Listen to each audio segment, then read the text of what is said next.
Back on. Booting. GPS. So it's doing something different now. Why do you have to do this right when someone's looking? Seriously. Battery. Everyone look away. Turn around. Power cycle it one more time. Let's see what happens. Maybe we should get farther away from the buildings. Somewhere. Yeah, I had it right here just a minute ago, and it got a signal. It should be okay right here. Yeah. I popped out the backup battery so it reset the entire receiver. Well, that was probably the bad thing. That's probably the wrong thing to do. Well, I was wondering that way it got the no lock and would lock on like that. It should. It should just say no lock right now. That's the weird thing. Oh, let's see.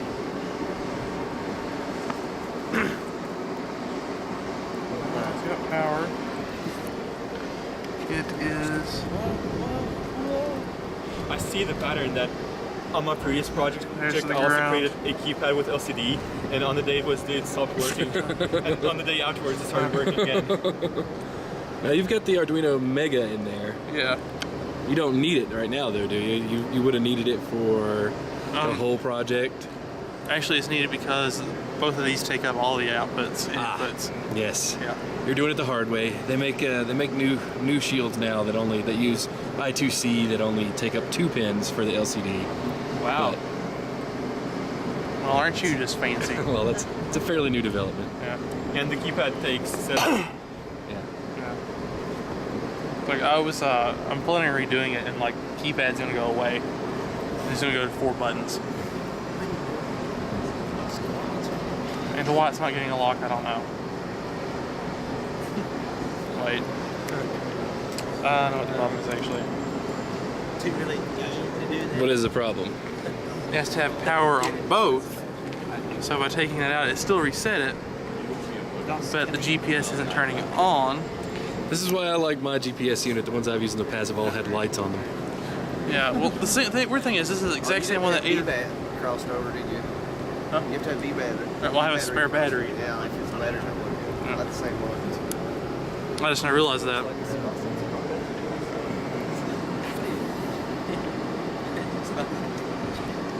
So now, hopefully, it won't make me look like an ass.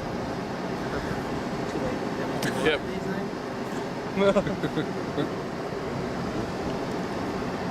It's obviously a Yep. situation we continue to do. I have compassion for your difficulties. Trust me. I swear. As soon when we were out here, I turned it on. It had a lock. Well, see, you've taken the battery out now, so it's probably going to take another minute, at least. Have a lock and do good time, man. Well, no, so I turned it off because it was like, okay, I don't want to waste the batteries. Turned it back on, no lock. How's that going? Yeah. Josh has seen it work. So I guess the lesson to learn is note to self, show the project the day before it's due. Because on the day it's due, it usually stops working. Okay, so, what do you wish you'd done different? Go. Bought another motor controller. Okay. So, and I had another ultrasonic sensor too to check up top, so that I could get different field perspectives and stuff. All right. What's the most useful thing you think you learned? Sensors, probably. Yeah. And, well, I already knew how to work servos, but I'd say probably sensors I've never worked with any kind of distance sensors. Yeah. Are you happy having used pre-designed hardware? Yeah, I thought it was an enjoyable and fun experience. I was able to, because on my own I kind of dabbled with doing the kits and stuff by myself, so I kind of wanted to do a different approach and kind of do something I wasn't quite as comfortable with, so I could learn a little bit more. And I've always wanted to mess with the Roombas, so this is my chance. Was it any easier for you, would you say, than it was for anyone else? Not necessarily, because some of the documentation I found on interfacing with the Roombas, or most of it was a little bit older, so some stuff had changed, so there was quite a learning curve to figure out what had changed and how to counteract it. Okay.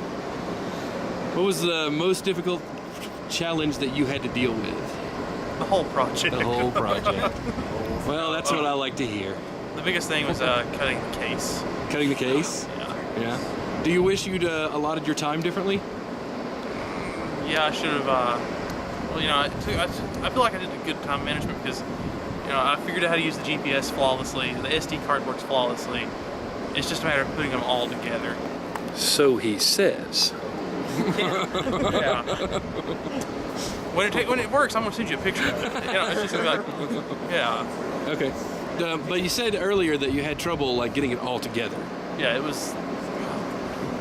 You wish you'd given yourself more time to like put the pieces, the individual components together. That, and plus I wish I'd listened to people that said, get the plexiglass together. No, hacksaw worked fine. David, what was the most useful thing you learned? The most useful thing that I've learned was that